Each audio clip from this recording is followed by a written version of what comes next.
আজকে আইছিলাম সোনাপুর মাঠে খেলা দেখতে। সোনাপুর মাঠে খেলা দেখতে এসে সারা খেলা হয়নি।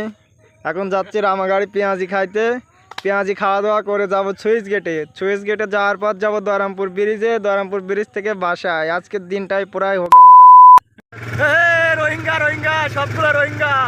অবশেষে সোনাপুর মাঠে খেলা দেখতে না পেরে রামাগাড়ি মাঠে এসে খেলা দেখলাম।